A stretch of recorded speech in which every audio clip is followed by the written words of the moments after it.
Hey everybody, it is Natalie from Power Moon Tarot. Thank you for joining me today. Today I'm going to be giving a lecture on the astrology of Russell Brand.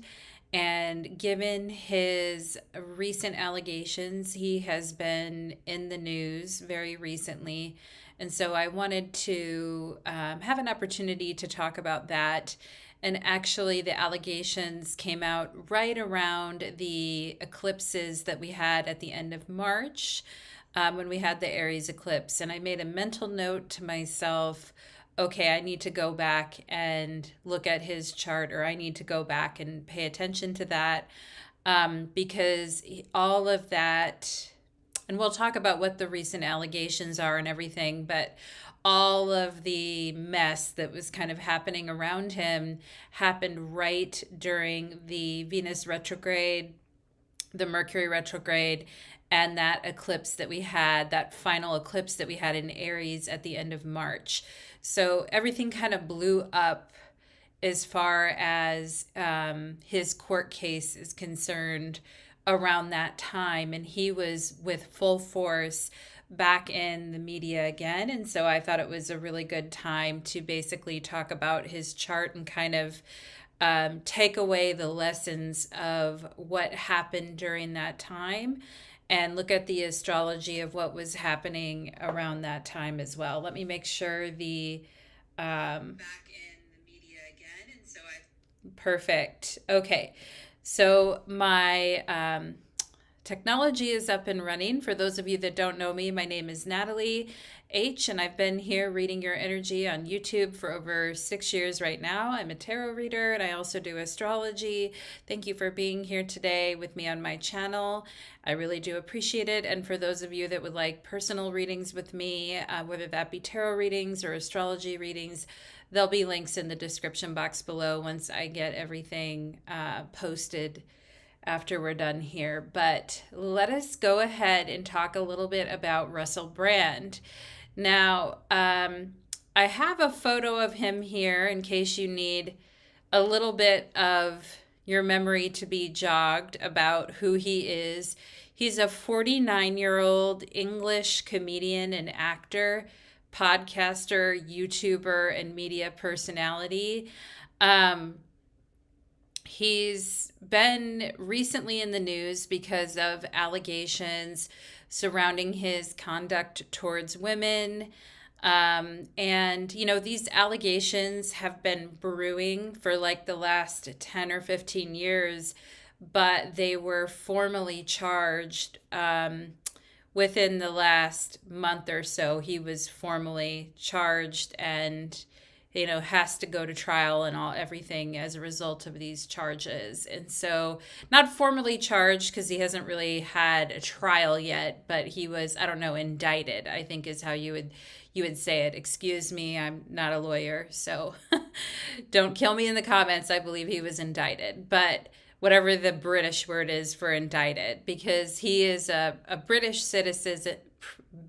citizen who lives in the US right now, but he's going to have to go back to the UK to stand trial for these accusations for various women going back all the way, I think back maybe to like 1999, regarding behavior akin to a sexual predator. And so I just wanted to bring that to the forefront today for today's little astrology lesson. Hi, Holly. Hi there. Hi, Pinky. Yeah, Get Him to the Greek was a terrible movie also. Yeah. Yeah, and I do have like what movies was Russell Brand in? Like he was in Get Him to the Greek, Forgetting Sarah Marshall, Rock of Ages. He also had like many radio shows for a lot of years as well. And he had stand-up specials, one called The Messiah Complex and Scandalous. And anyway, he was known for being very promiscuous and doing a lot of drugs.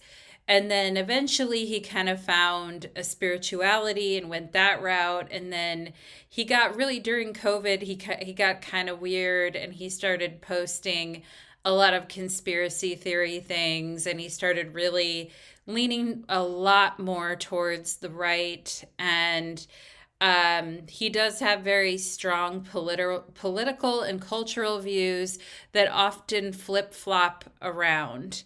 And he is a Gemini sun and a Mercury in Gemini, so he's kind of a flipper. He definitely flip flops around, very mutable when it comes to what he believes in. He's kind of goes with whatever is happening in the moment. And his YouTube channel was demonetized for spreading like propaganda or improper information during the COVID times and all of that. So I mean, he's definitely, and it's kind of crazy because he was a bit of an annoying guy in the past, but he there was times that he could be kind of funny.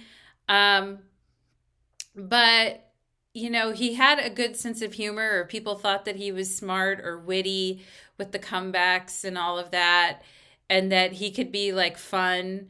But it's like he kind of turned maybe from this kind of like maybe witty, fun comedian guy into a very serious well, I don't know how serious he is, but like he thinks he's a serious political commentator, and he's gone into that conspiracy, alternative right-leaning pipeline like pretty hard.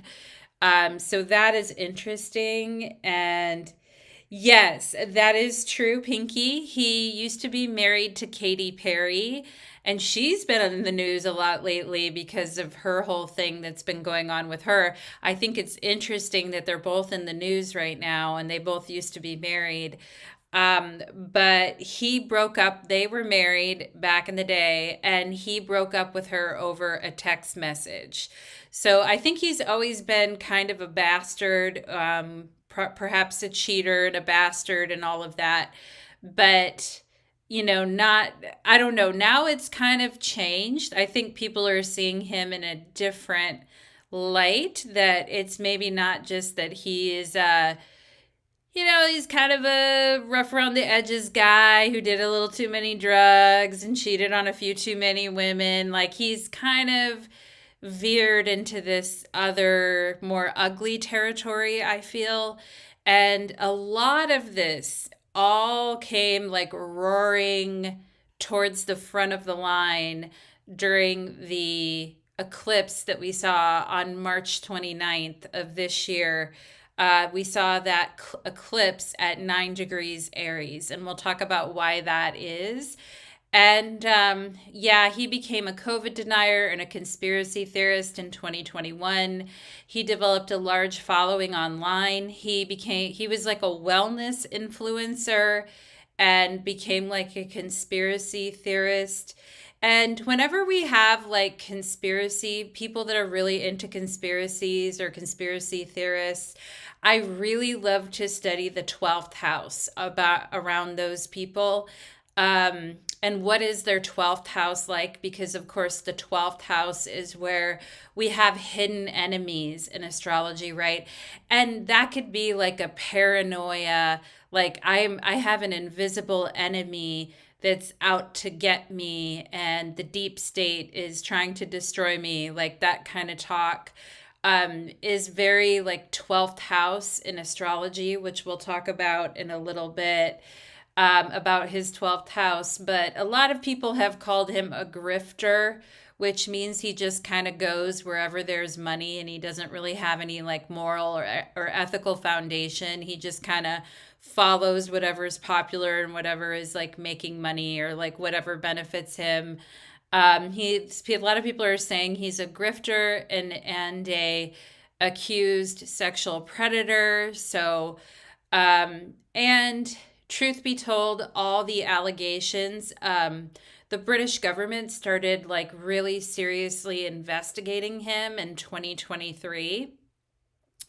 And, after that, he started talking about converting to Christianity.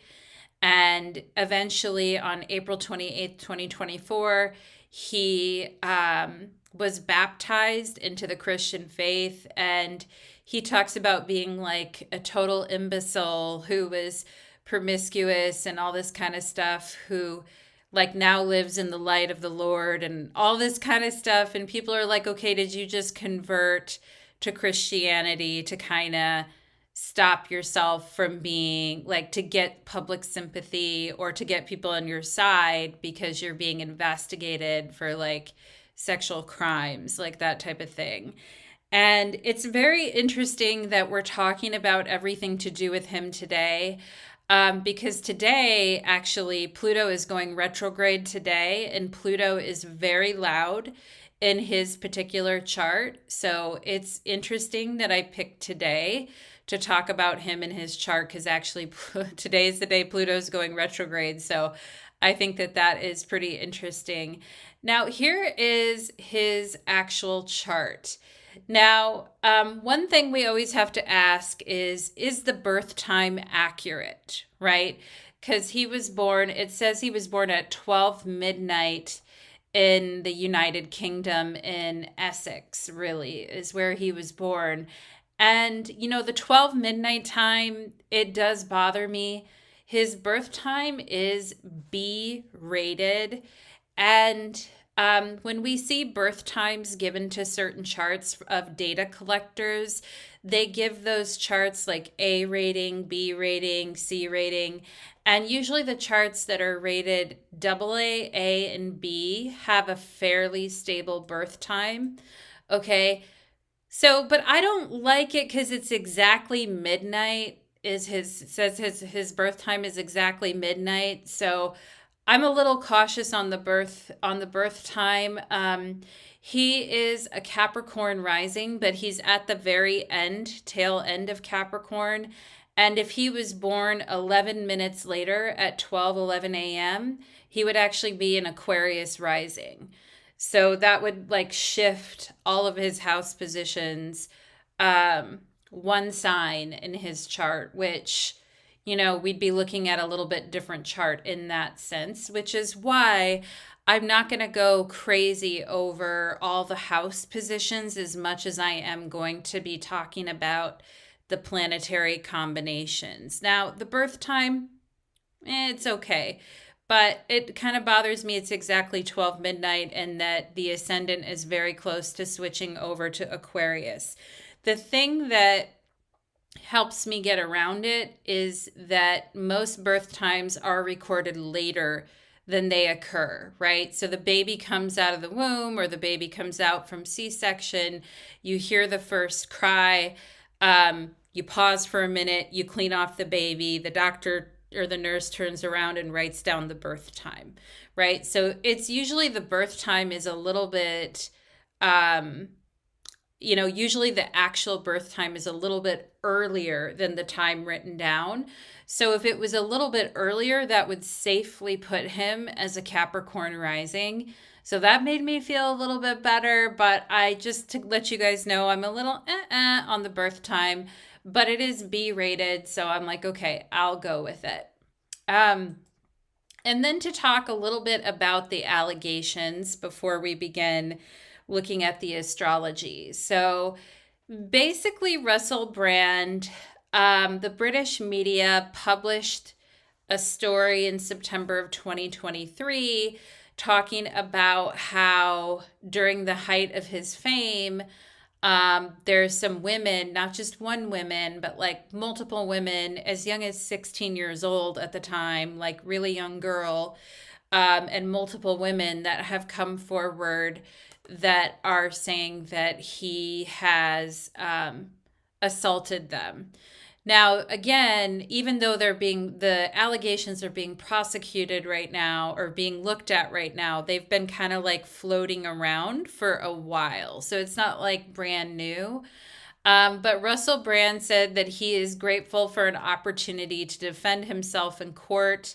He's moved to the United States, claiming he's being attacked and shut down by British authorities. A girl as young as 16 at the time has come forward to say, what has happened to her. And the women are speaking to feeling very vulnerable and intimidated about coming forward. Okay. And interestingly, these allegations and the investigation of Russell Brand started in September of 2023 as the Aries and Libra eclipses were really like kicking off.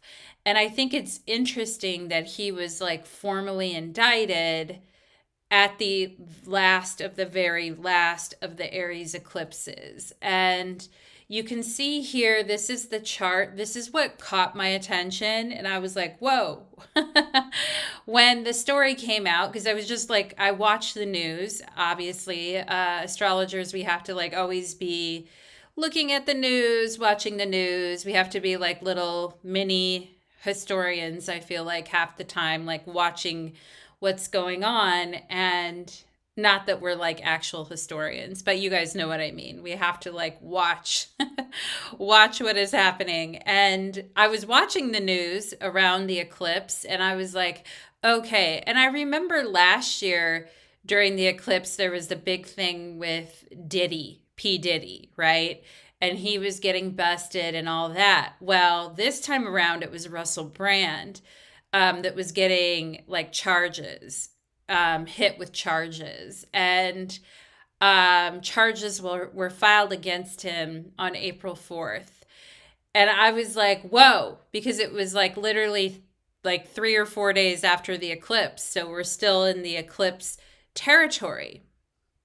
So then I looked up his chart because I thought, what is happening in his chart that he is getting formal charges filed against him right in the middle of this eclipse? And when I looked at it, I was like, whoa, okay. Because I knew he was a Gemini. He has the Sun and Mercury in Gemini. I already knew he was a Gemini, but I didn't realize that he had 4 planets in Aries. I was like, whoa, okay. I didn't realize that he had like an Aries stellium and that he had the moon, Mars, Jupiter, and Chiron all in Aries. Look at all those planets at the bottom of his chart in Aries. And right on that eclipse, and here is a picture of the transit that was happening at the time of that eclipse. At the time of that eclipse was exactly hitting his Mars-Pluto opposition. And I was like, whoa, okay, right? And he has Mars in Aries opposite Pluto in Libra in the 10th house. So during this time he was being investigated, they're like digging up old secrets, and his 4th and 10th house are being activated, and it's affecting his career. And sponsors are like pulling out, and people are like distancing themselves from him because he's like being investigated for sexual crimes. And oftentimes in the charts of people who have been victims of sexual crimes, oftentimes have Mars-Pluto contacts, and people who are often perpetrators of those crimes have Mars-Pluto contacts as well. Now, not all the time, right? It's not, if you have Mars-Pluto in your chart, don't go, oh my gosh,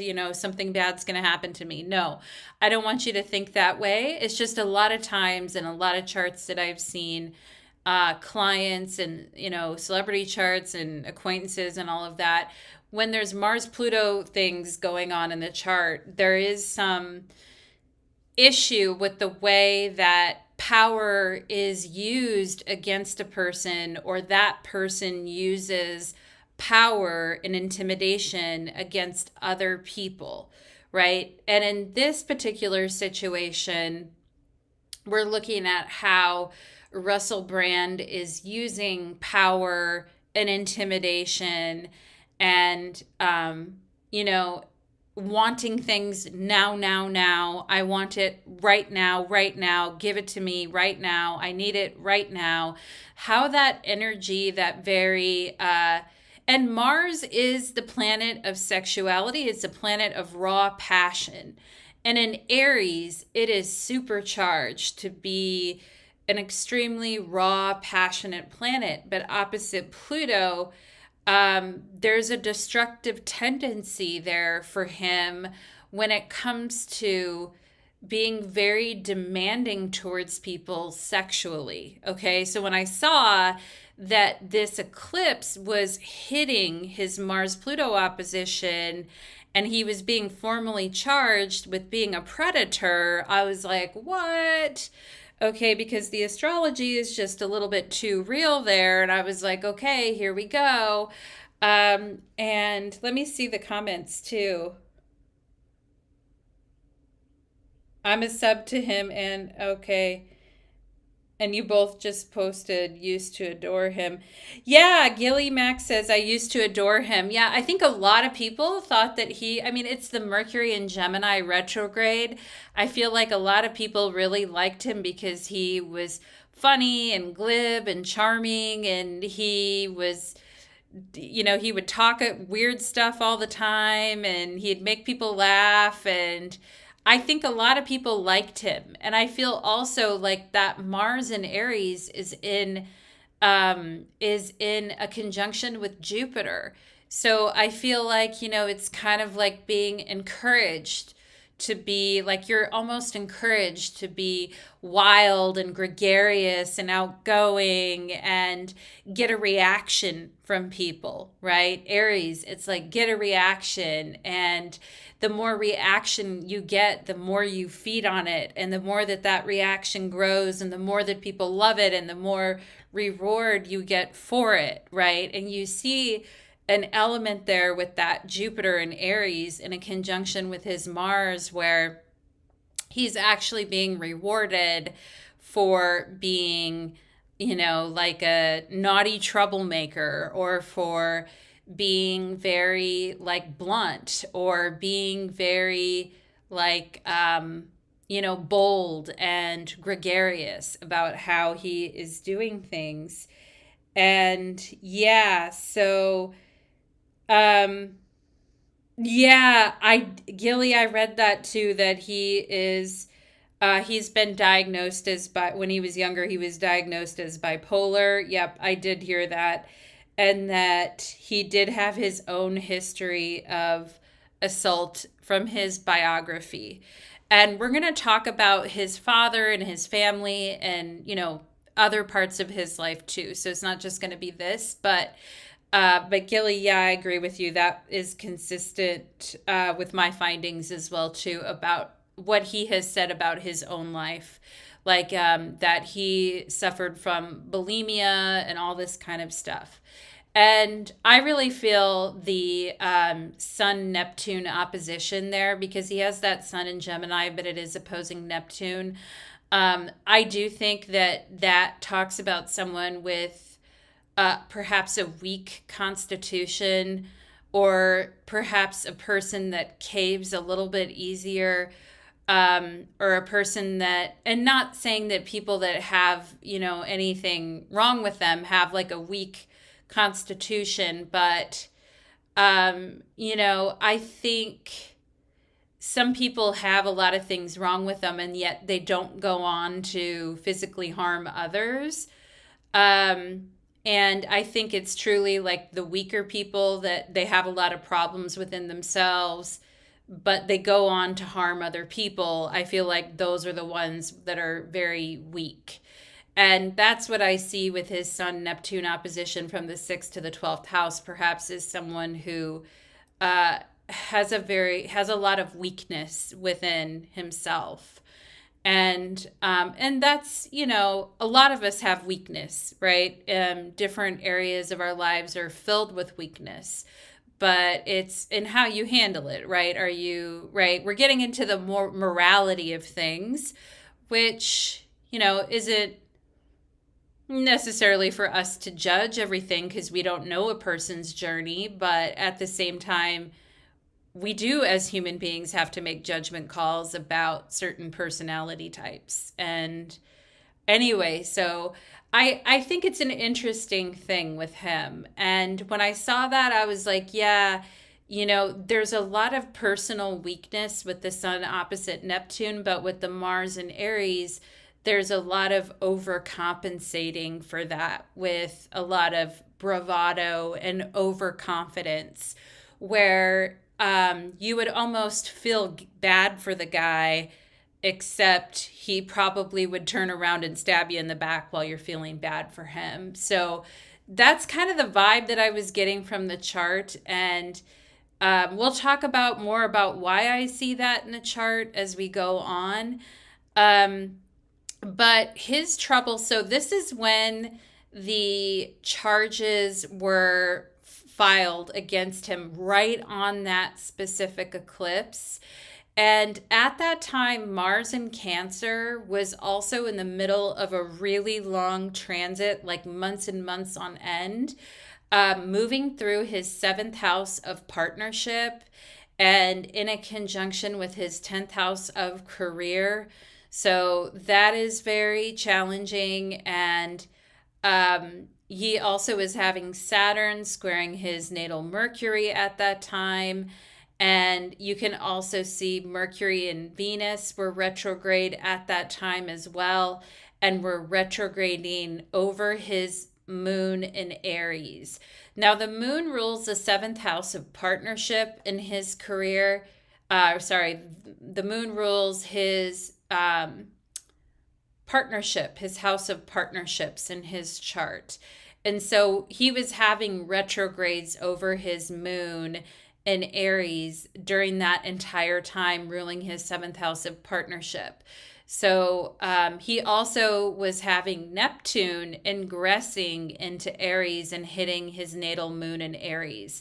So, I mean, he is basically like, I don't know if you guys remember when I did my eclipse series, or not eclipse series, when I did my astrology year ahead for 2025, and I talked about crashing out and, you know, the end of Pisces being like, you know, the end of insanity or the falling off of a cliff of insanity. And then like the beginning of Aries is like this, you know, motivating time where we want to do something, but we kind of keep crashing out. When I was talking about that energy of going back and forth between Pisces and Aries, see, all of that is happening to his Aries planets.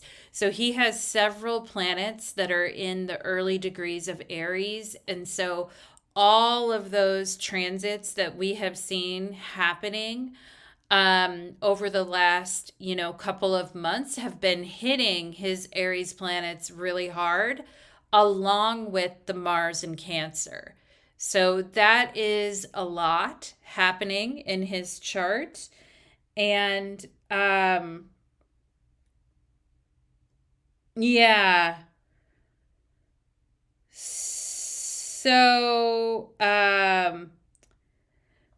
anyway, so that's something that was going on. And this looks like a really, if you look at what was happening here, I drew this purple line. This is quite a pileup of a mess. And honestly, I could spend an entire hour talking about the pileup of planets in Aries and Pisces on that eclipse that were hitting his personal planets. I could talk about that for like 3 hours on end, but I'm not gonna, okay? I'm not gonna. Just know that it's there and it's epic. All that, those planets transiting his planets in Aries. Okay. Now, I don't know if you guys have heard Russell Brand's response video, but he made a response to the basically to the allegations. Okay. And I think he put it on Instagram. I forget where he put it, but I listened to his response and I was writing it down word for word, because I like to listen for people's chart in their astrology chart and what they're saying. Like I have a habit of doing that. And I was like, okay, how did he respond? All right, to the allegations. And he starts off by saying, we're very fortunate to live in a time when there is so little trust in the British government. Okay. Here's his response to the allegations. He puts out a response. Okay. Well, you could say,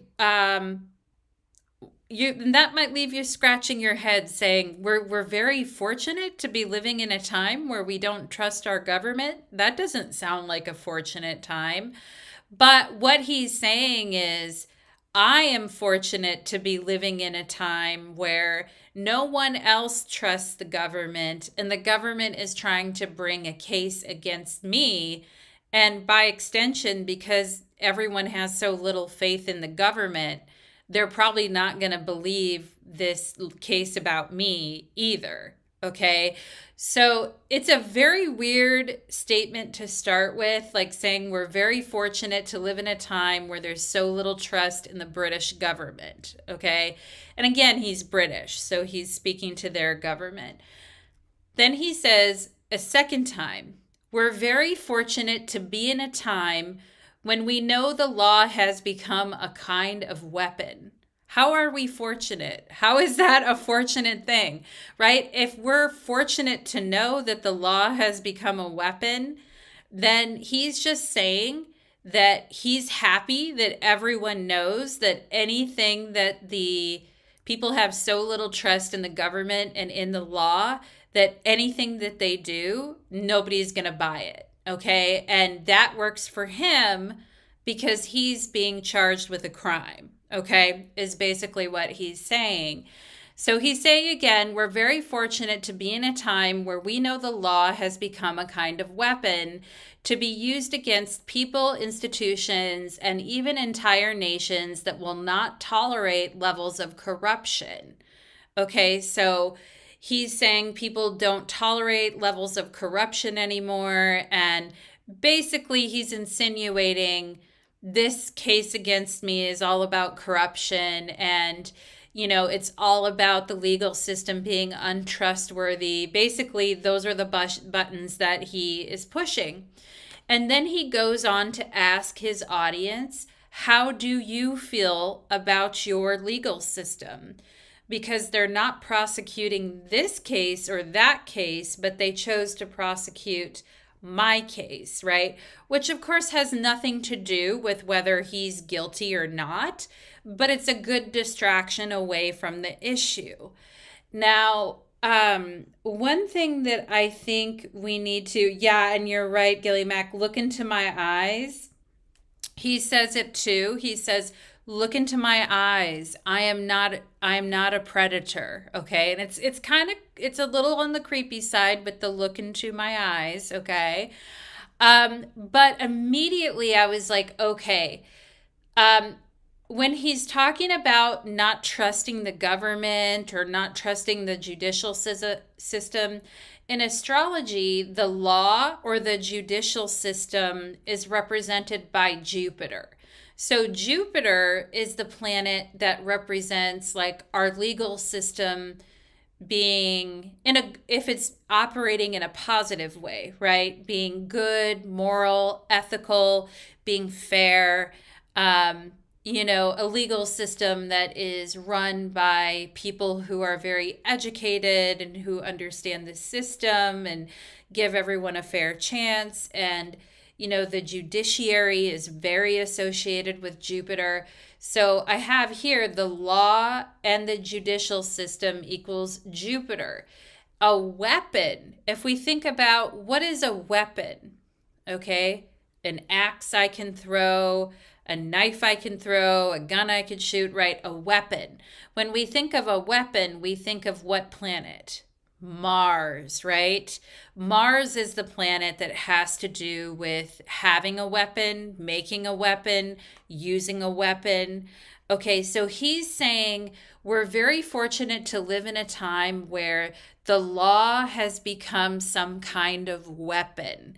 Now look at the Mars-Jupiter conjunction in his chart. Jupiter is the law, Mars is the weapon, and they're in a conjunction in his chart in Aries, okay?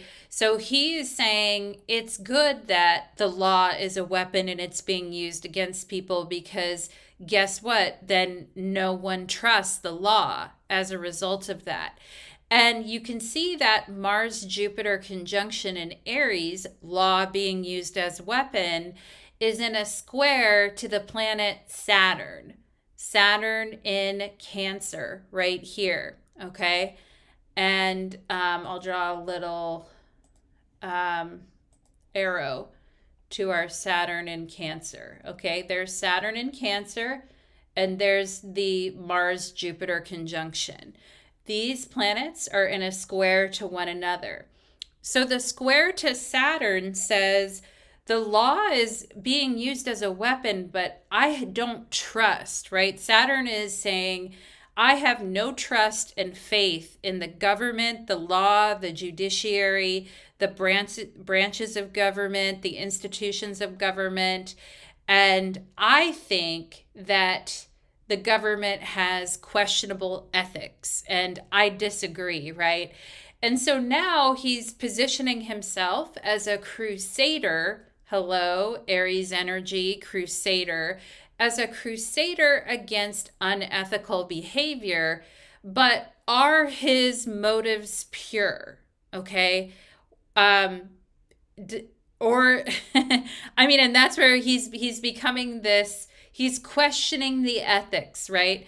The law being used as a weapon squaring Saturn. He's questioning the ethics of the judiciary, and he's becoming a crusader against their unethical, behavior, and trying to get his, I think, over 8 million followers is what he has, to basically question it too. But his motives are not pure. Okay, square Saturn. His motives are not pure. They're very selfishly focused. All right. Aries, planets in Aries, square planets in Cancer. His motives are very selfishly focused about his own protection and trying to protect his own ass, right? Because if everyone else is focused on how bad the government is, they're not really looking to see if if I'm guilty or not, or if my case holds any weight or not. So I think his response is very, very keyed into his chart to the Mars Jupiter conjunction squaring the Saturn. And I picked up on it. I heard it immediately, and I was like, there it is right there. Okay. And also too, like, there's a bunch more things that we could add here about, with Saturn in the seventh house squaring all these planets in Aries, like about how he could be very grouchy and touchy and very dependent on his partners for emotional soothing, and while still being able to do whatever he wants and cause a ruckus and do however he sees fits, but he expects his own partner to baby him. Hello, Saturn in Cancer. He expects his partner to baby him, take care of his needs, and give him what he wants. It's like a little boy with mommy. And then when he doesn't get what he wants, he becomes enraged and starts acting out, which we see with the Mars-Jupiter conjunction in Aries being in a square to that Saturn. Okay, and he could be a person who is very insensitive to the emotional needs of his partner. And because it is Saturn, it might not be till like later in life that he actually becomes more sensitive to the needs of a partner. But I feel like with this, Saturn and Cancer squaring the Aries energy here, you have to be careful with him, because he'll go on the attack when he feels slighted or hurt. And like if you're not taking care, he's a very I feel like, I don't know him personally, but his chart tells me he could be a moody, touchy, grouchy person who's very dependent on his partner to kind of soothe his emotions when he is not doing well. Okay. And that if he doesn't, but he should be able to do whatever he wants, right? Like that type of energy. And so, yeah. So, and then Gilly Mac says, so do you think he's genuinely is a predator? Gilly Mac, that is something that my boyfriend asked me the same question. And I don't know. I'm going to let the courts handle that one. But I'll tell you what, there's a lot of things in the chart that I'm like, okay, The sun opposite Neptune here, there's a weakness. There's a talking with the Mercury retrograde. There's a talking too much to cover a personal weakness. There's a personality weakness within him that he's trying to fill. He does. And I actually heard an interview of Katy Perry talking about, being with him and saying, and I've heard other people talk about it too, saying he is very moody and touchy and grouchy and perhaps very unhappy and depressed at times. But then they're followed by this time of like major hyperactive activity and major, like, I'll do whatever the hell I want. I'm doing whatever I want. I'm traveling. I'm leaving. I'm going. I'm doing my own thing. Leave me be. I'm on my own. Don't talk to me. Like, there could be a lot of that going on with him too. And you'll see it more as we get into the chart a little bit deeper. So I don't think I am going to like really answer that question too much. I'll leave that up to the courts on like, do I think he's guilty or not? But I mean, I got my own personal opinion on it. All right. I mean, but I don't know. I'll leave it aside. Okay. Now, here is a picture with his father. Now, I wanted to bring up Russell Brand's father because right away in traditional astrology, the father is the planet that is the ruler of the fourth house. Okay. And the ruler of that fourth house is the Mars in Aries. Okay. So that tells me that, and that Mars in Aries is opposite Pluto. And now, and it's in conjunction with Jupiter. So it tells me like my father is very independent. My father can be very selfish. My father can be very focused on himself to the exclusion of other people. My father may have a chip on his shoulder against authority or governments, right? The 10th house is where we have authority and governments, and it's opposite Pluto. My father is opposite Pluto. My father triggers me in a lot of ways. My father makes me angry in a lot of ways, but my father also, in a conjunction with Jupiter, I want to feel good about my father. I want to feel excited about the relationship like my father. But this could also say with the moon rules the 7th house of relationships. It could say my father really colors my view of relationships and women, as the moon represents women. And my father has a very cutthroat attitude towards life.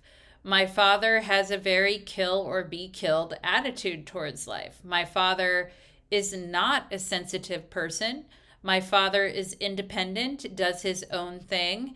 And actually, I feel like his father could be more like a brother, because Mars in astrology has to do with like brothers, or like mano y mano, like brother type energy, along with the moon, where it's like he has a relationship with his father, but it's more like brothers fucking around and fighting and getting in trouble together. It's kind of more of that energy than like your traditional father. Okay. And so I wanted to put a picture of him and his father together here. Now, his father talks about Russell as having a resistance to authority and challenging those in power, like the government. Well, he's got Pluto in the 10th house opposite his Mars, so he's going to be challenging for sure, a handful to deal with. And his ascendant is also squaring Uranus. So he's not sitting still. He's changing constantly. He's constantly moving around, all of that. And he's always changing it up. And we have, somebody like Russell could refuse to obey the rules, okay, and challenging someone to a fight. And I feel like with that Mars and Aries opposite Pluto and Libra, Russell Brand has a way of getting under people's skin. Like he has a way of, like, if you fight with him, he has a way to dig under the surface and get under your skin to, like, find out how to really push your buttons. Now, that's a person that you probably wouldn't want to be in a fight with because they're going to dig down deep and get real low and real dirty with it and find a way to insult you to the very core of your being. Okay? And that's the Mars and Aries in the fourth house, opposite Pluto in the 10th house. And he has a way of arousing others and getting under the skin of other people. And what's interesting is he actually had a podcast called Under the Skin, which is kind of interesting to me because I'm like, oh yeah, not only does he have a podcast called Under the Skin, but he has a way of digging deep with people and getting to their deepest triggers and then triggering it. Okay. So, and he may have a way of doing that to his own self or his father, because it's the ruler of his fourth house. His father may have a way of triggering deep impulses within him that become uncontrollable with the Mars opposite Pluto. Okay. And that may cause him, and the moon is also opposite Pluto. We have a Mars moon conjunction opposite Pluto. So that is triggering like a lot of impulsivity and a lot of reckless emotionality. And this is where I think the bipolarness, the diagnosis that he got is kind of coming from. I don't think it's coming from the Gemini aspect of things. I think it's more from the moon opposite Pluto, Mars opposite Pluto. I think it's more coming from that, like where, you know, he's very touchy, and if you arouse him, he'll flip on you in an instant. Like, and that ability to get very aroused and very stimulated by life in Aries, and then just go off and start being really impulsive and like taking action, right? With the Mars and Aries. That's kind of where I feel that is coming from. And it could be coming from the relationship with his father or kind of built around that. You know, he says that he is diagnosed bipolar, that he has been, you know, like hyper and manic mainly, not the depressive part, although we do see Saturn squaring the Mars. So there is a moment where he like hits a wall and he's kind of like in a dark depression perhaps there. But his behavior is mainly lining up along the hypermanic spectrum, which is very, you know, moon conjunction Mars opposite Pluto and Aries. Like that is very, you know, and that can be where he's given to extremes in behavior, prone to emotional outbursts. And I also feel like with the moon Mars conjunction opposite Pluto and the fourth house being the family or the parent, that could really say that he had a parent that is a bad influence on him and a parent that doesn't model calm, prudent, mature behavior. Okay. When we have like a parent-child relationship and we have a child that's very like hyperactive and wild and impulsive, you need a parent with a steady hand that can help the child regulate their emotions and calm down and chill out and model for the child like how to be patient, calm, prudent, okay? Taking your time with things, taking the energy down a notch, like, you know, helping them to kind of even out their energy. Whereas his father, I feel like acts more like a brother rather than a father. And in his book, he talks about um how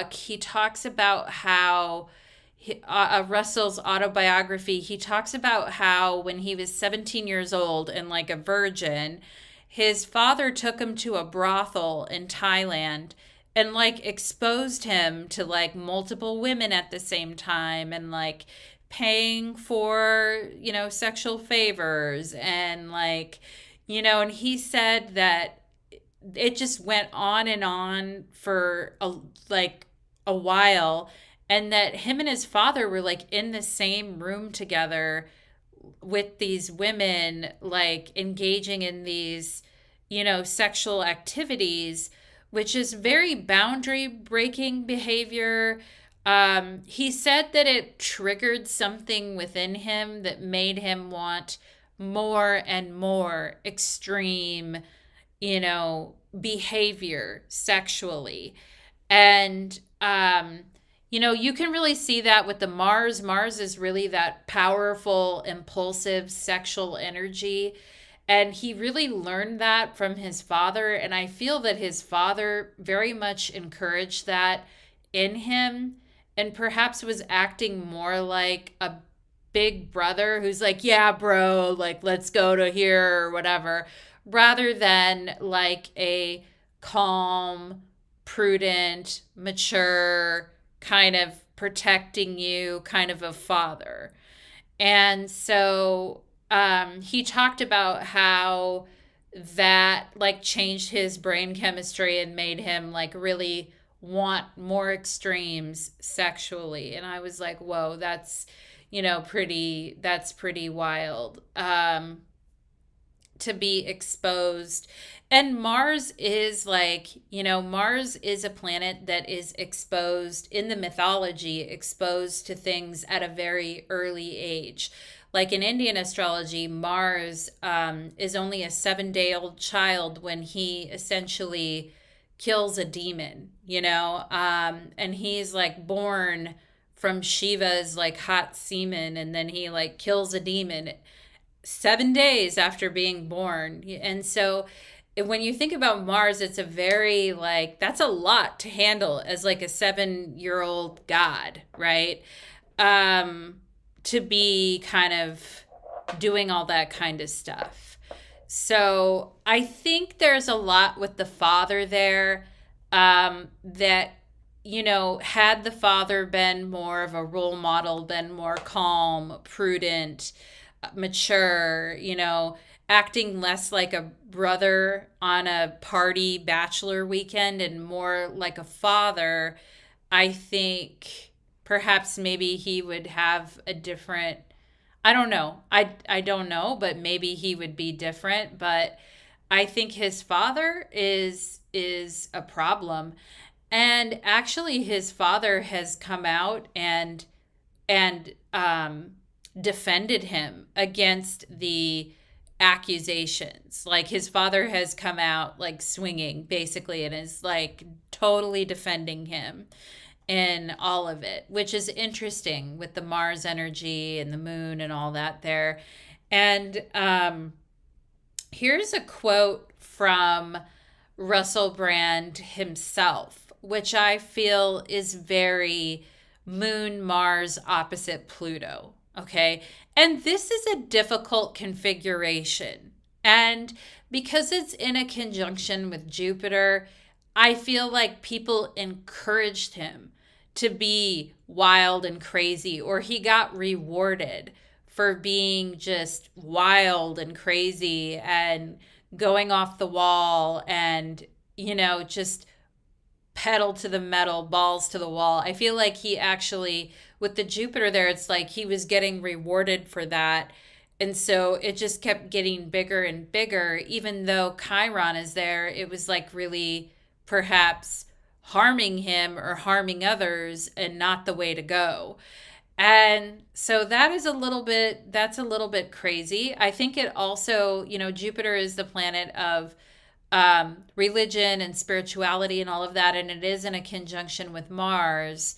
And so that also speaks to his intense drive to study and learn about philosophy and spirituality as well there. But here's a quote from Russell Brand, which I thought very much summarized the Moon Mars opposite Pluto. And the quote is, I've always had this impulse to be destructive, okay? Moon and Mars in Aries, an impulse opposite Pluto to be destructive. I've always had this impulse to be destructive. I'm more on my guard now, but I've always had this thing in me, a bacchanalian impulse, this thing that says, there is only this, there is only now, there is nothing else, so fuck everything. Wow. Okay. I still have little explosions of it. And then he goes on to say that he has to remind himself not to ruin things or not to destroy things. And that could be things that he's building emotionally. That could have to do with his work or things that he's working on career-wise or family-wise. It could have to do with his partnerships, since the moon rules the seventh house of relationships. And he says he has these impulses where he feels like only now matters and nothing else matters, right? And I think that that is very interesting. And I also think that, since the moon rules his seventh house of relationships, and moon is like representative of women as well in general, I feel like the way that he is to women sometimes could be pretty harsh and cruel in the way that he treats women. When he was married to Katy Perry, he would often belittle her on the comedic stage and make fun of her. He oftentimes makes sexual jokes designed to humiliate or offend women, which I think is very much moon ruling the seventh house, in a conjunction with Mars opposite Pluto. And so I do think that there is, a nasty thing there with women that comes out sometimes with him. And I also feel like he has always been angry towards alpha men for his entire life, because if he's a Capricorn rising, then Saturn in Cancer rules the seventh house.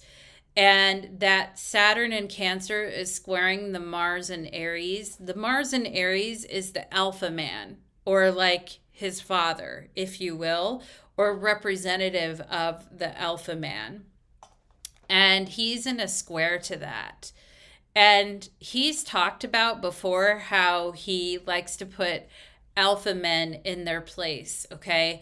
I feel like what this configuration is saying, with the Saturn squaring Mars ruling the fourth house of his father, is that I don't like alpha men.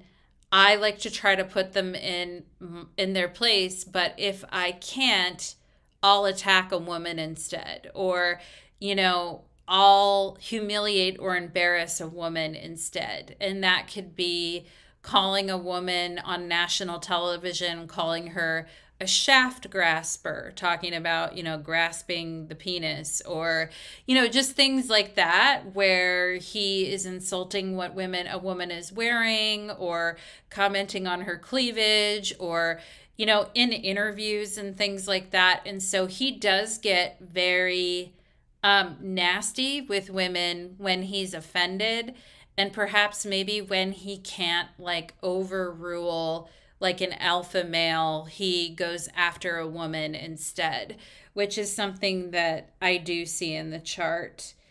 And so yeah, that is, and you're right, he does have Venus in the seventh house, Gilly.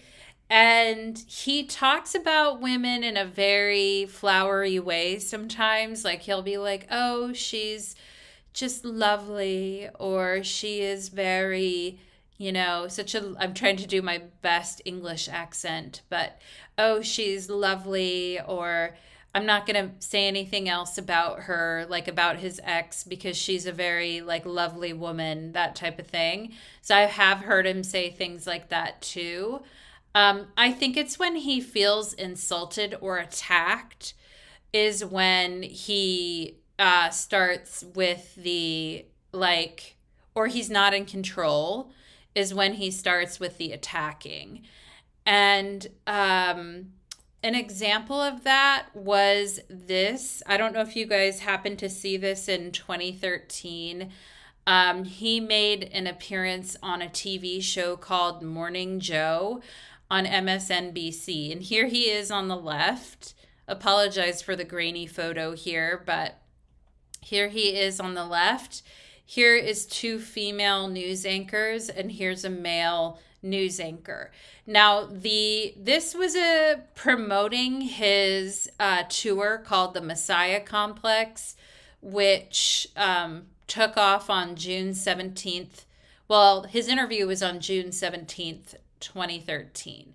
And the interview started off rough. Okay, it started off very antagonistic because the blonde-haired woman here in the blue in the middle started off by being like, today we have Russell Brand on our show, and he's going to be talking about his upcoming stand-up comedian show, The Messiah Complex, okay? And then she's like, supposedly, I hear he's a very big deal, but I don't know. I don't follow pop culture, which is kind of, it's kind of a demeaning, kind of a dig to make a person feel humbled or less than. Okay. And you could just see it in the interview. Like immediately his face turns red and his chin goes up. And you can see the Aries energy just, you could just see the like chin and the redness in the face and the defiance or the defiance attitude like coming out. And here's the transits that happened on the day. And actually what's interesting is people resoundingly after this interview were like, yeah, he's so cool. He showed those news anchors what's up, because they were being very kind of unprofessional towards him, or maybe not very polite.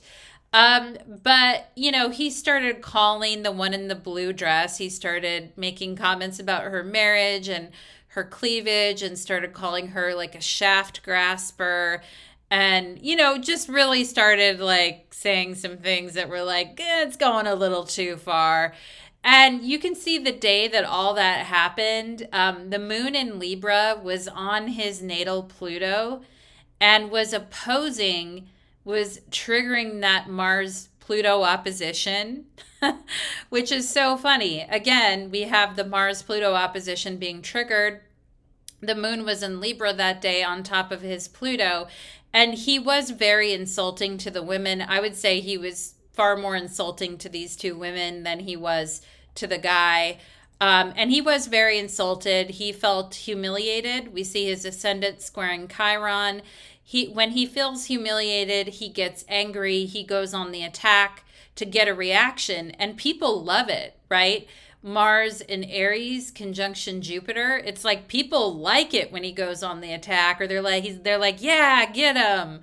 And people love it and feel excited, and he gets and feed it, and he feels more and more excitable, and he gets more and more excitable as he gets a big reaction for attacking someone, and it fuels his drive to attack them even more, right? So there was kind of an interesting thing going on that day.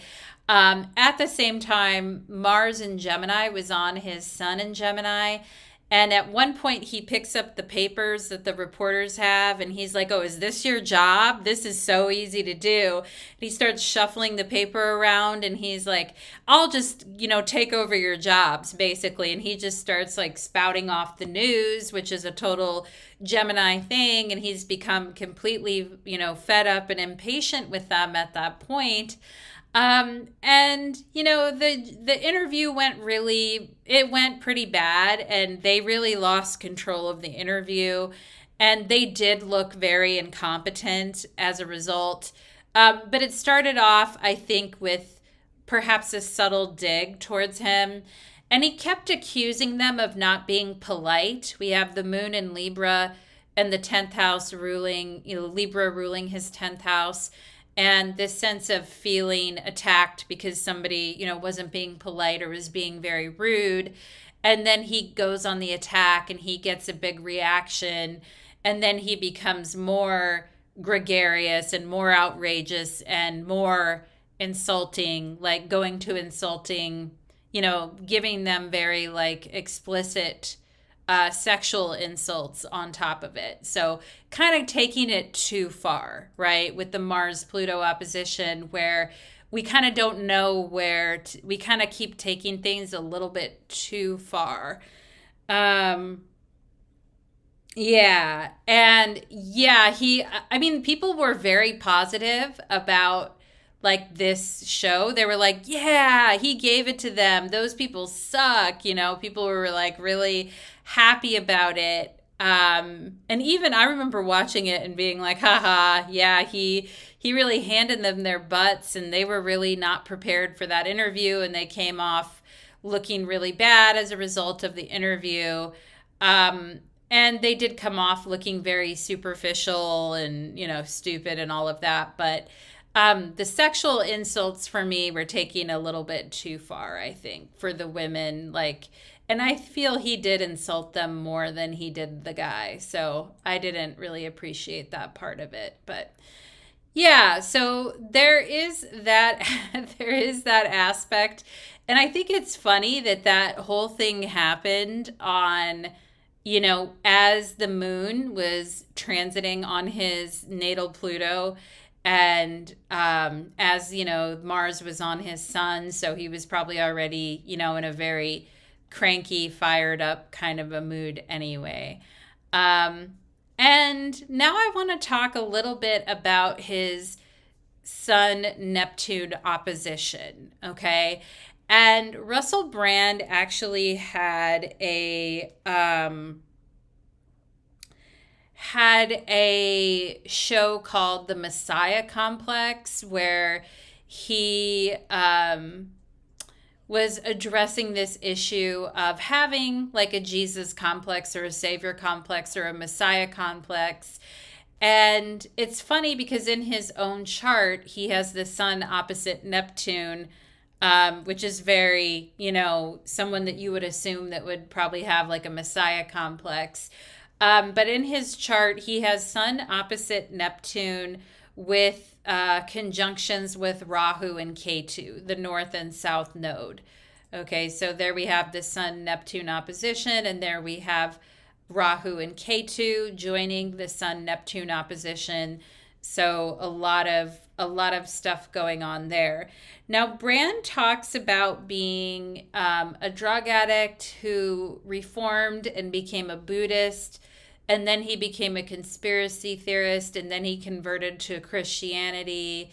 And in his whole spiel is that he's the poor slob looking for redemption, looking for redemption, looking for escapism, searching for meaning in utter emptiness.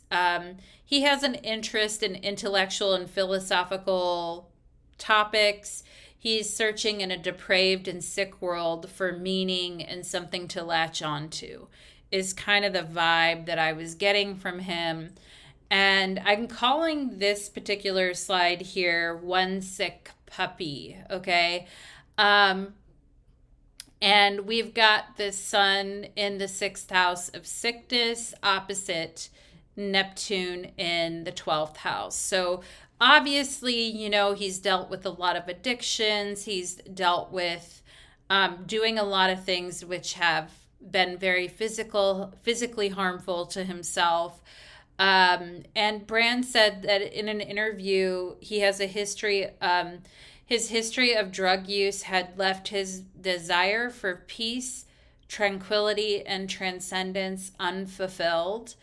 And, you find that a lot sometimes with Neptune and the search for peace and transcendence. And they talk a lot about how people who, have issues with addiction, which a lot of people do, no shame on that, that they are looking for something deeper and something to transcend the pain, something to, that they're basically looking for something deeper in a very like sick world, right? And that their search, a lot of times addicts will go to like great lengths to get that feeling of nirvana or that feeling of peace and comfort. And a lot of times it can come through a drug or psychedelics or religion, right? And there's a lot of addicts that pivot to religion because it fills that gap or that need for something that transcends yourself, right? Because you're looking for something greater than what you are. And he has that sun opposite Neptune. So the sun is who we are. Neptune opposite Neptune is like, I'm looking for something greater than I am, that I can be a part of, that fulfills my need. Okay. And he basically said he has tried like everything to kind of fulfill that need, but that he says hours after his Christian baptism, he said he already felt changed. Okay. So in 2024, he went through his Christian baptism and he said he already felt changed and reborn again in the image of Christ, which is very, Neptune, 12th house kind of imagery. He called it an opportunity to leave the past behind and be reborn in Christ's name. Okay. So he's talking about all this, which is fine. I mean, great that you find something that you can kind of like rely on and tap into.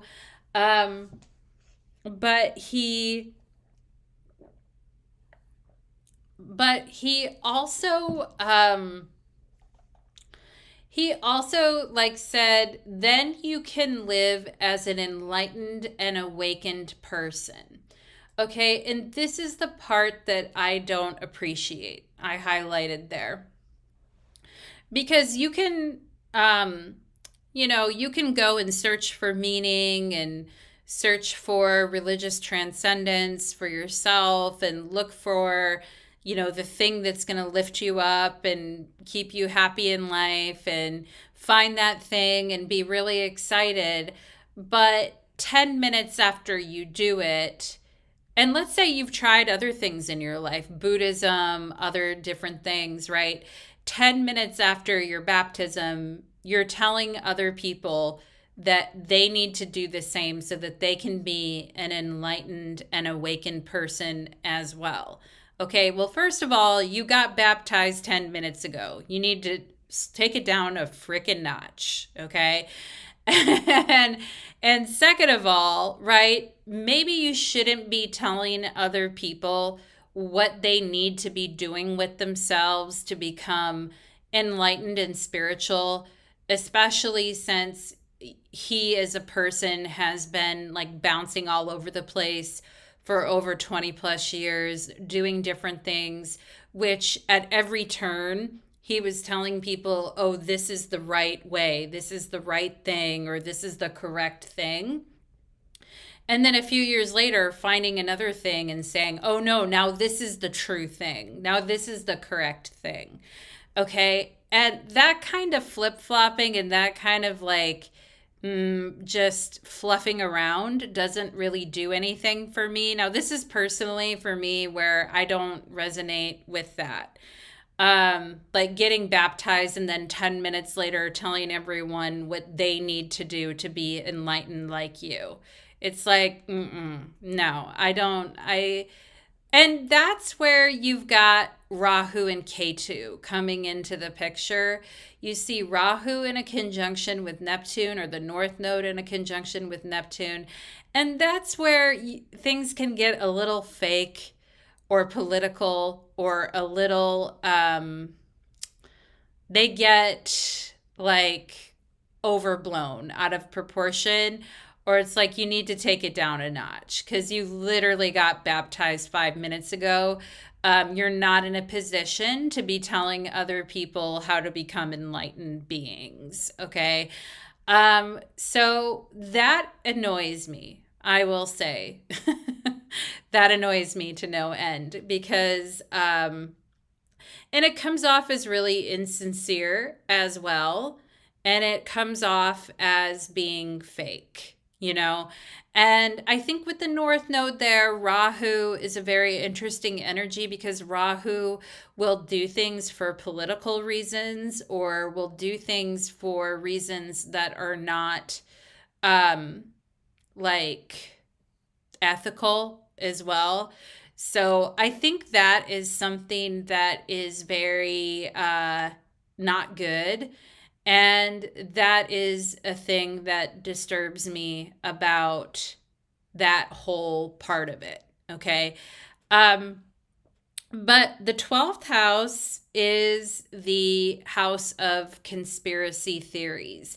Now, like I mentioned earlier, whenever we have, like, somebody who is really in deep with conspiracy theories, I always want to look to Neptune. Like, for example, Alex Jones has a Mercury square Neptune in his particular chart, who is, that conspiracy theorist who now has to pay all that money back to the victims of Sandy Hook and, all of that stuff. But anyway, whenever we're looking at conspiracy theorists, we check A, the 12th house, and B, Neptune. Okay, now he happens to have a Neptune Rahu conjunction, and Rahu is a politician. Rahu is materialistic, and Rahu is looking for a way to sell their spirituality to other human beings to show this is the truth, this is the light, this is the way. And Rahu is very noisy about doing that. And so when we see the Rahu Neptune conjunction, this could be somebody who thinks that they're a savior or thinks that they're like going to be a savior to other people. And this could be opposite the sun, somebody whose personal identity is getting very like drowned out in contemplating the bigness of the universe, or someone who falls prey to cults, or someone who is like easily like duped into things. Not to say that people who join cults are easily duped, because there's a lot of manipulation going on there, but this could be somebody who is very duped into something because they're thinking about what they can gain from it. Neptune conjunction Rahu. What can I gain from it? How many followers can I get? How can becoming a Christian benefit me? How can I package that and resell it to my followers and let them know that I'm saving them too, right? And it can be where with the sun in Gemini, where he is like constantly flip-flopping. And he does, like every couple of years, he will flip flop into various philosophical belief systems or religions that quote unquote suit the moment. And I just have, there's an interesting quote from an article talking about conspiracy theories. There's a great article from The Independent that talked about conspiracy theories allow you to move attention away from yourself and put them on other topics to find a common invisible enemy. Okay, where do we find hidden enemies in astrology? The 12th house, right? Where are we finding like this big common invisible enemy? Okay. And you find a common invisible enemy with people who are similarly paranoid in the way that you are, right? And the 12th house can be where we're tilting at windmills, and where we're inventing invisible enemies that don't really exist, or we think that the deep state is after us, and all this kind of stuff, right? That's all very 12th house, okay? And the thing that really annoys me is that he's not really a guy who stands for any one thing for any length of time. Okay, with the sun in Gemini opposite Neptune in Sagittarius, he has a very flimsy belief system that runs hot and cold when it comes to committing to just one belief or one train of thought. But he acts like he's found the answer for everyone for whatever it happens to be that week. Okay, and I think that with the ascendant squaring Uranus, he thinks that he is like a rebel or this very like maverick intellectual or this rebel, and that he is like rapidly cycling through new conspiracy theories and new religious beliefs every couple of years. And he's like swinging wildly between being liberal and conservative as it suits the part of life that he ends in. And then he passes off this completely arbitrary flip-flopping to other people as like canon wisdom for life.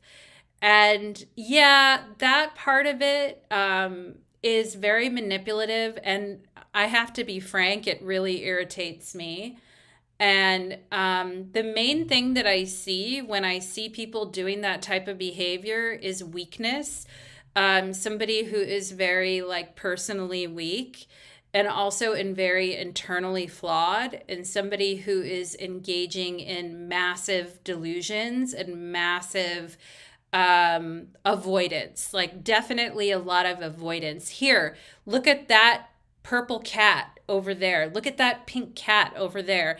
Anything to distract from the issue at hand, anything to distract from actually facing what the true issue is.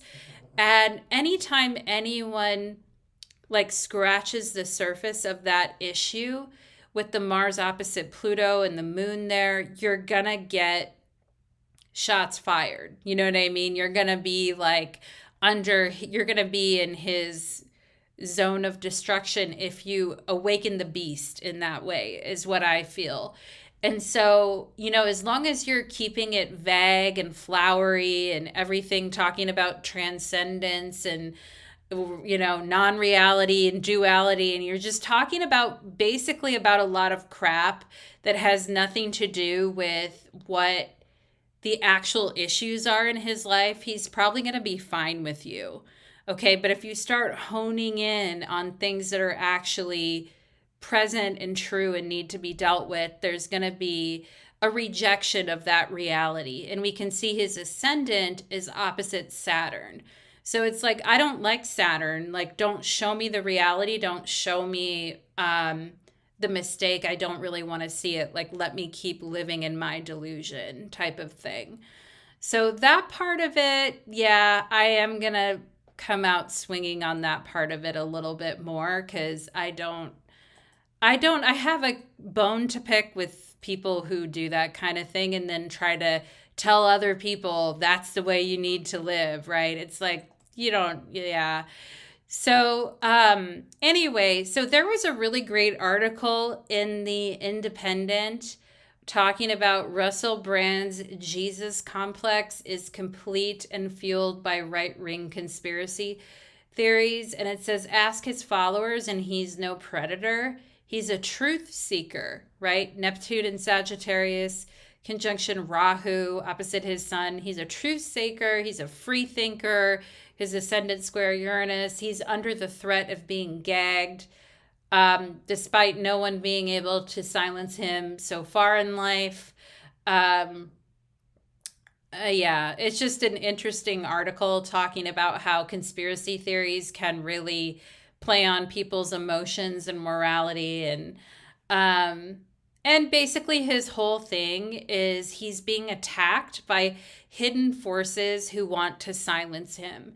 Now, that is the biggest victim statement in the world. And, one thing that we can see with the sun opposite Neptune from the 6th to the 12th house, and the 12th house like that with Rahu there and everything, is kind of capitalizing on being a victim, or saying I'm the real victim here, and like basically like zero personal responsibility, or always being like the victim of something, right?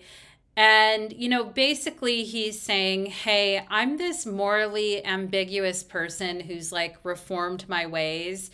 But what I think it shows is a weak personality who's easily duped or does the duping.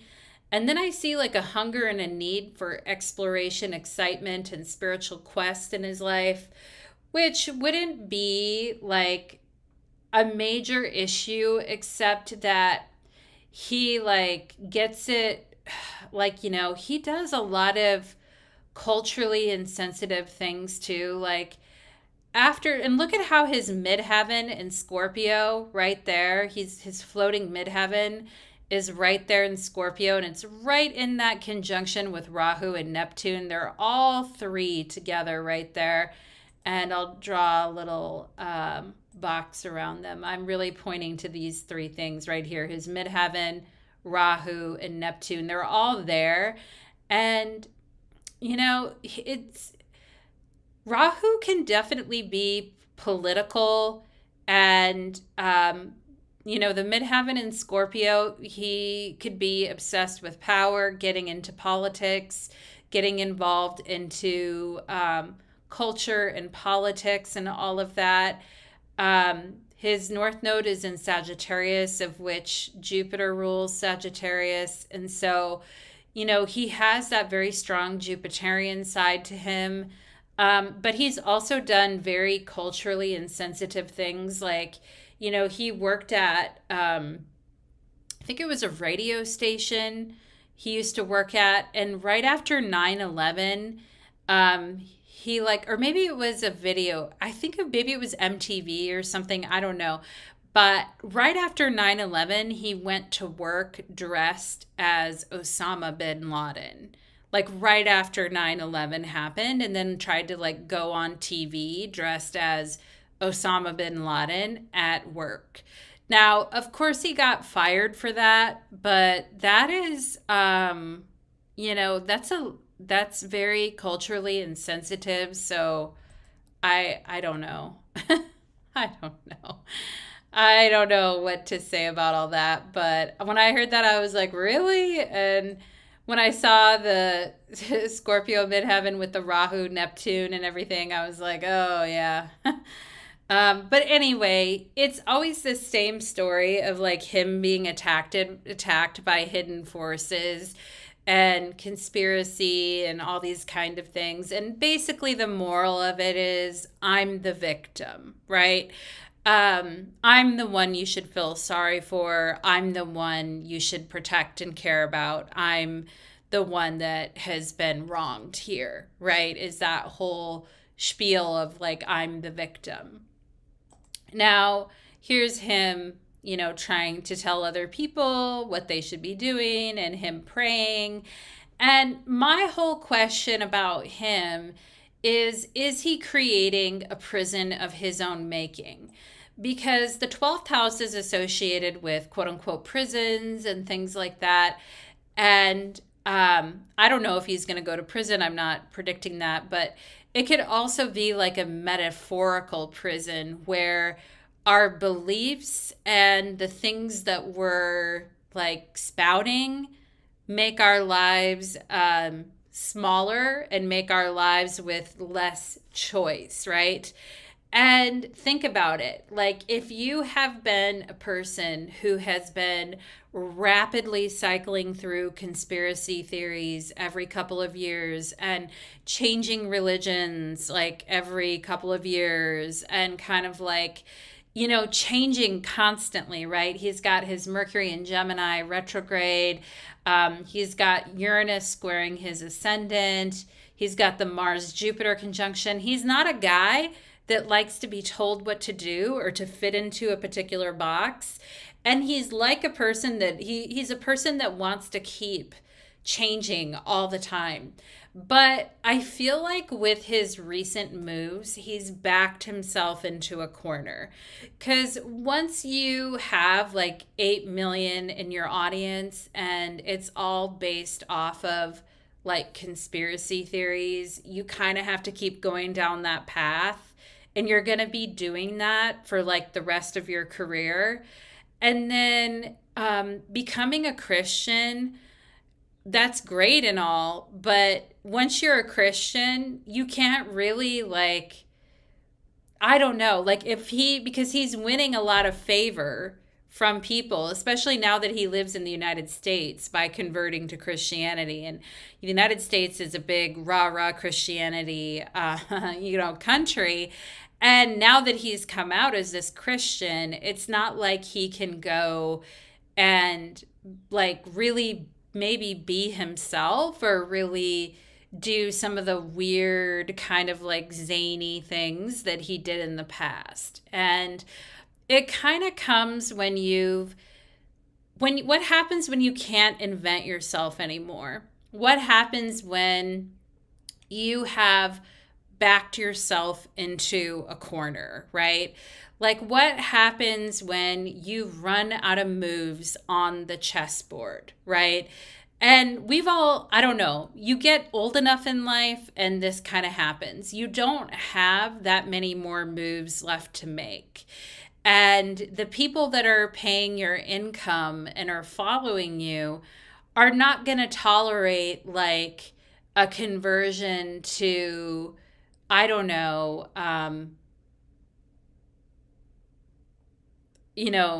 the Muslim faith, for instance. Like if he wanted to go explore that, like he would lose all his followers because now he's building like this Christian far right conspiracy theory kind of following. And I don't know. I feel like his ability to kind of like be himself is going to be like reduced down very little. And he's going to be kind of, I feel like his beliefs in a way with the Rahu Neptune there are kind of like, are what's going to keep him sort of like imprisoned in a way. Like he's put so much into it and he can't really deviate from it, is what I feel. He'll lose too much income because he's not getting income from anywhere else. He's not making movies. He's not going to be invited to be on shows. Like, a lot of people because of this have like shunned him. So he really only has that like, conspiracy theory, alt-right Christianity pipeline to like depend on. So he'll have to act in accordance with that in order to kind of like keep that going, I feel. So my question to him is, have you inadvertently created a prison of your own making with what you believe? And now are you going to be very limited as you get older in what you can do because of that? Okay. But yeah, Gilly Max says your ticket sales go down. Yeah. Like, you can only have so many moves to make. And I'll tell you what, the alternative right Christian network in the United States is not a forgiving group. I mean, and he's living in the US now. If he does something or doesn't do right by them or does something wrong, he's going to get ostracized. I mean, he will definitely be ostracized by them for not doing it. So, I mean, I think he has to be a little careful here because he's playing, I don't know, he's playing with fire a little bit here. And I'm like, I hope you like your choice. I hope you like what you landed on, right? Because you're going to be in it for life. And many of us as adults, we come to realize that with the decisions that we've made in our life. Like, it's not to say that we can't change or that, but I mean, he has like two children and a wife, and, he lives in a different country and he's got to pay his bills and he has an upkeep of a life. So, I mean, he can't just like conveniently bow out of that. So that is my whole question on him is what happens when you can't invent yourself anymore and you have no other place to really go with it. Um, and then the other thing I would point out is I would point out transiting Saturn squaring his Mercury. Now, there was an article that came out on Friday, March 21st, just a little over a month ago. And I was like, whoa. Because the article was Russell Brand mocked after sharing a hoax file. So he shared a file on Twitter saying that a British sitcom star assassinated JFK. Now, there's a whole conspiracy theory thing about JFK and all of that, and that he's still alive or it didn't really happen or who did it. And, he shared this file online and yeah, he took it down. Like, but a lot of people saw it and they were like, oh my God, I can't believe he shared that file because it's just like blatantly wrong or like embarrassing that he would even suggest that. And people were like, what is he doing? And right when that was happening, Saturn was at 23 Pisces and was squaring his natal Mercury. And I just think this Saturn and Pisces transit squaring his natal Mercury, like people are not buying his shit anymore. Now, that Mercury in Gemini retrograde, like a lot of people like him because they think he's super intelligent, that he's very witty, that he's very glib and very charming and fun to talk to and super intelligent and everything. But he, with that Saturn transiting Saturn squaring his Mercury, uh, that's pretty bad. And people were like, whoa. And yeah, like for a guy, and again, my question with him is he really smart or is he just a good talker? Okay.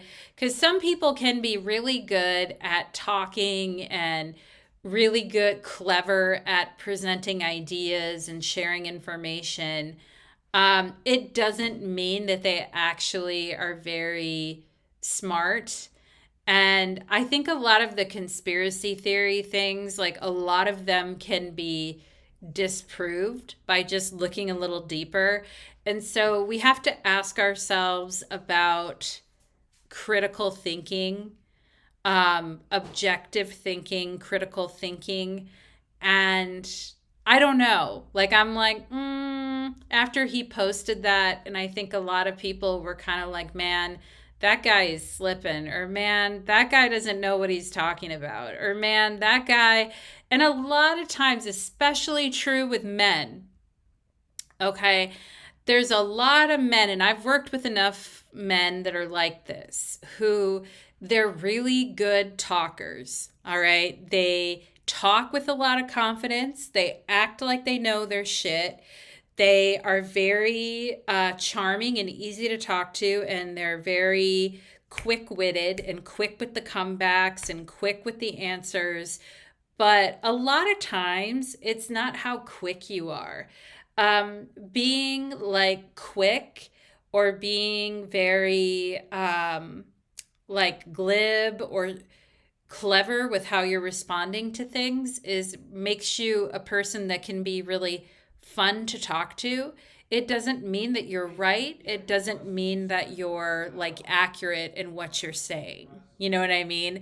So I've worked around enough people like that to know that some of the people that are like the biggest, like quote unquote talkers are really just like bullshitting half the time. And half the time, if you look into the detail of what they're saying, it really doesn't make any sense, or it's really not true, or it just, there isn't a lot of critical thinking that actually like supports what they're talking about. And anyway, so I just thought that that was quite interesting. And with that, you guys, I am going to go ahead and leave it there. Thank you so much for listening to the webcast. And hopefully, I will have updates in the future to share with you about this particular case. And I do hope everyone takes care. Enjoy. Bye bye.